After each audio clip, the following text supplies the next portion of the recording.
गण गणपते नमः। मैं अन्नू बजाज ज्योतिष एडवाइजर आध्यात्मिक इच्छा पूर्ति यात्रा में आप मेरे साथ चल रहे हैं। शिव महापुराण की कथा में 12वां अध्याय सुन रहे हैं। ब्रह्मा जी बोले, हे नारद, जब शिवजी ने अपने नेत्र के तेज को दूर फेंक दिया तब वह सुर नदी नाव सागर में गिर पड़ा। एक बालक के रूप में प्रकट होकर अत्यंत भयानक रुदन करने लगा। उसके शब्दों से पृथ्वी कांपने लगी। वे चारों ओर फैल गया। सब लोग आश्चर्य करने लगे। पर्वत चलायमान हुए, तब समुद्र सूख गए। तब सब देवता मुनि आश्चर्यचकित हो मेरे पास आकर बोले, ब्राह्मण, ये कैसा शब्द है? कहाँ से आ रहा है? आप इसको दूर कर देवताओं को आनंद प्रदान कीजिए। मैंने उनसे कहा, है देवताओं, मैं स्वयं भी इस शब्द को सुनकर आश्चर्यचकित हूँ। तुम सब लोग अपने अपने घर को जाओ। जहाँ से ये शब्द आता है मैं वहाँ जाकर पता लगाता हूँ। इस प्रकार समझाकर मैंने उन सबको विदा किया।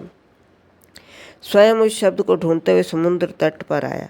वहाँ मैंने देखा एक अत्यंत सुंदर बालक पड़ा है। उसे देखकर मैंने निश्चय किया, ये शब्द अवश्य इस बालक का है। मुझको आते हुए देख सागर अपने पुत्र सहित मेरे पास आया। प्रणाम करने के पश्चात उस लड़के को मेरी गोद में डाल दिया, स्वयं खड़ा हो गया। मैंने उससे पूछा, सागर ये किसका पुत्र है? सागर ने उत्तर दिया, हे ब्राह्मण, ये बालक मुझसे उत्पन्न होने से मेरा ही है। अब आप इसका नाम संस्कार कीजिए। हम दोनों परस्पर वार्ता हो रही थी। लड़के ने मेरी दाढ़ी पकड़कर इस प्रकार खींचा कि मेरी आंखों से आंसू निकल आए। तब मैंने समुद्र से कहा, हे समुद्र, तेरे ये पुत्र अत्यंत बलशाली होकर तेरे यश को समस्त संसार में फैलाएगा। इसने मेरी दाढ़ी को जोर से पकड़ा। मेरी आंखों से आंसू बह निकले, इसलिए इसका नाम जलंधर होगा। अब ये उत्पन्न हुआ है, वहीं चला जाए। हे नारद, ये कहकर मैंने शुक्र को बुलाया। एक बड़े उत्सव का आयोजन किया। राज्याभिषेक करके ब्राह्मणों को बहुत सा दान दिया। जालंधरी नाम की उसकी राजधानी हुई। उस समय समुद्र ने बड़ा धूमधाम उत्सव रीतिपूर्वक किया। इसके पश्चात मैंने जलंधर से कहा, जलंधर, तुम्हारे कुल के गुरु शुक्र होंगे। इतना कहकर वहाँ मैं अंतर्ध्यान हो गया। तब जलंधर जालंधरी नगरी को बसाकर वहीं निवास करने लगा। समुद्र उसे देखकर बहुत प्रसन्न था।